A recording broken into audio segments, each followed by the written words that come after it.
Today's toy spot is on the Impossible Toys TRNS-01 Valkyrie.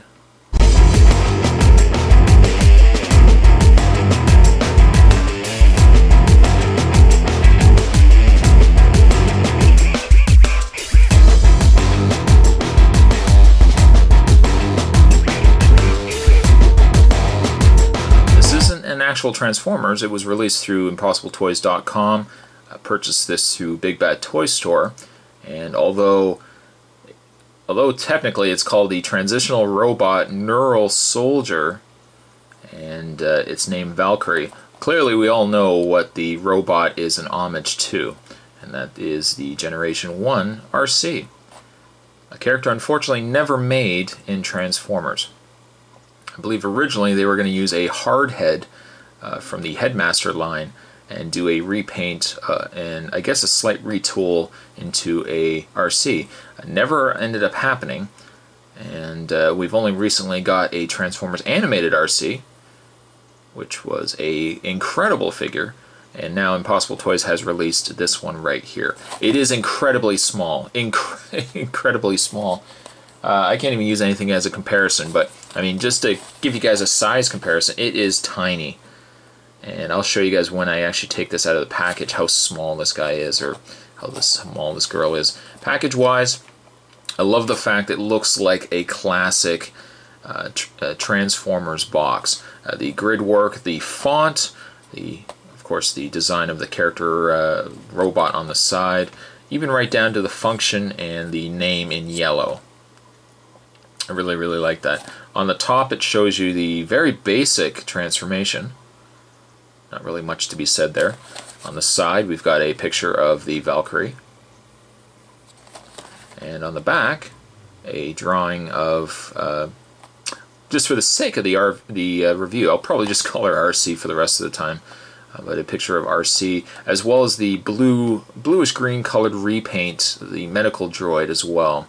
And the other toys that they had released, Impossible Toys, was of course the Quintessons. Some were better than others. Actually, the ones featured on the back here are probably one of the better of the lot. I think the Executioner was the one that was the really bad one. And even right down to the standard stat card of the character: Intelligence 8, Speed 8. So there you go. Looking forward to getting this one opened up. I was going to say looking forward to getting this guy opened up, but looking forward to getting RC opened up and having a look at the robot. So what we'll do first is we'll start the review with the robot end of it, and so stay tuned. Well, actually, you know what? We'll start on vehicle because the vehicle is already in package as is. So what we'll do is we'll open this up and we will have a look at her in car mode. Stay tuned. And as mentioned, I'll start the review in the car mode. And certainly in car mode she does look quite a bit like the RC from the Transformers animated movie back in the 80s. A fantastic movie, one of my favorite movies actually from the 80s, the Transformers movie. You know what, I probably can't even use anything as a size comparison. What I'll do is actually I'll move her over here slightly, I'll bring in Classics Prime, just kind of give you guys a comparison between the two. I guess really, in comparison, she is of accurate size.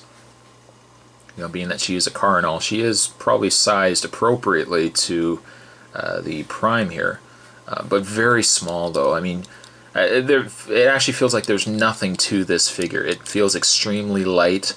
I would almost say extremely flimsy, but there she is though. I'll move Prime out of the way just for a second and show you guys just all the details on the vehicle here.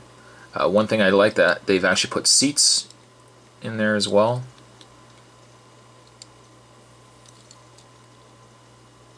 She rolls really well. Certainly no problem there.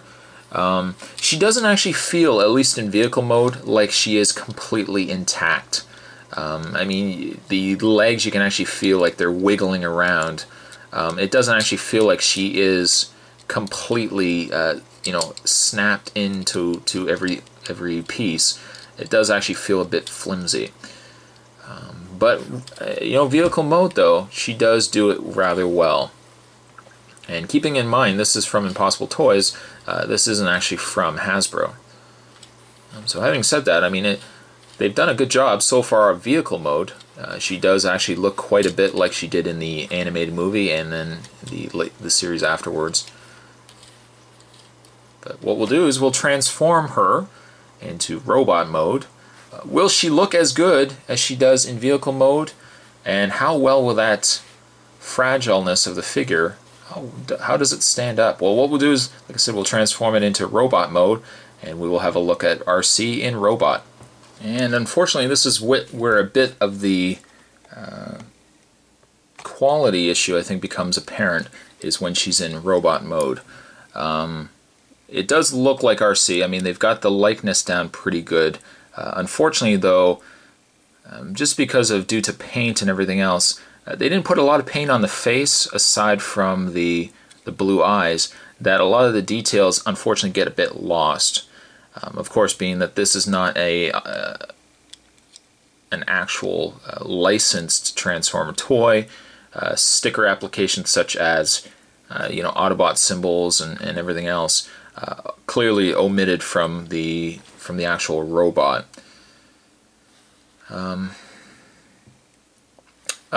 Definitely, though, I think as much as I felt like the vehicle mode was flimsy on this toy, you really feel it though when you transform her into robot. It feels really light.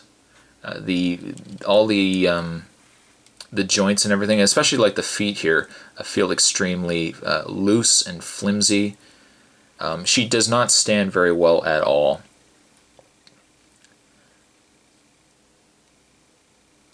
It's one of those cases, I think, where the application was there and I think they had a good idea, but I don't know if resource-wise they had the proper plastics. This figure could have used, I think, some die casts maybe in there as well, a little bit of metal, just to kind of beef the weight of the figure up, because I mean right now it does feel extremely flimsy. I have pieces, especially the arm here, the arm actually swings around and it's on a tiny clamp that actually clips to the side. This arm actually has come off a couple of times where I've kept snapping it in, and it's getting to the point where I'm really worried that for such a small clasp, I think that's going to eventually break off. So I have to be kind of careful with how I'm transforming her. In the way of her articulation, she has no articulation in the head, but you can move the head up and down. The arms can move around, in and out. You can rotate the hand, you can bend at the elbow. Her blasters, which is something I was actually surprised with, is the fact that her blasters actually can come out. Just the way that she was assembled and the way she was in car mode when you transform her, I assumed that really the handguns were just molded into her hand, which is actually not the case, which is nice. I like that. But as you can see, though, I mean, her arm has already gotten extremely loose. I haven't transformed her very much at all. She's also got the articulation in the legs. They can move in and out as well. You can bend at the knee, and you can bend at the foot. I think really what does this figure in, or what does this Transformer in, is just the sheer cost of this alone. I picked this up on Big Bad Toy Store. I paid about $70 for this. I think really the child in me, in the fact that I always wanted an RC, I think probably took precedence over the fact of the cost of the figure.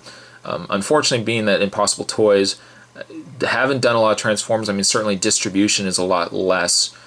They have to account for the fact that they're not making, the sheer volumes that Hasbro are making when they release their toys. And certainly the fact that they're not released through retail either certainly would account for the cost into why the toy is so much. I could say really though pass Unless you're really a die-hard fan of Transformers, maybe go with it, but for $70, it is not worth it. I mean, she is nice, and I've waited years for an RC to be to put on display with Cup and Hot Rod and whatnot, but for the $70 price point, maybe if she was 20, maybe if she was 25, I think 30 though is really where you start kind of looking at it and saying, you know what, I don't want to pay $30 for a toy as durable as this is. I would really hope that that Hasbro would actually take a look at the design of this character and maybe do something similar themselves and release this as a con exclusive or as a retail exclusive in a Generations line. Because Impossible Toys had the initial concept, they did it well, but unfortunately just with what resources they had, and then the plastics and everything else they had, a very, very flimsy toy and not worth $69 or $70, which is what she is worth. I would say it's pass unless you're a really die-hard RC fan. Then I'd say pick it up, but on its own, I'm going to give RC here, painfully, I'm going to give her a 5. I want to give her higher, but she's just way too flimsy. She's way too fragile, and I'm worried the moment she falls off a stand or a shelf, she is going to break. So I hope you guys enjoyed it. That was a toy spot. Today we were looking at the Impossible Toys, the Valkyrie, or RC, and let's hope this is a glimpse of things to come. Perhaps Hasbro will do a similar figure and do it a little bit better. Sorry, Impossible Toys, but I'm going to give a 5 to Valkyrie. And with that, I'll wrap this up here, and I'll see you guys next time.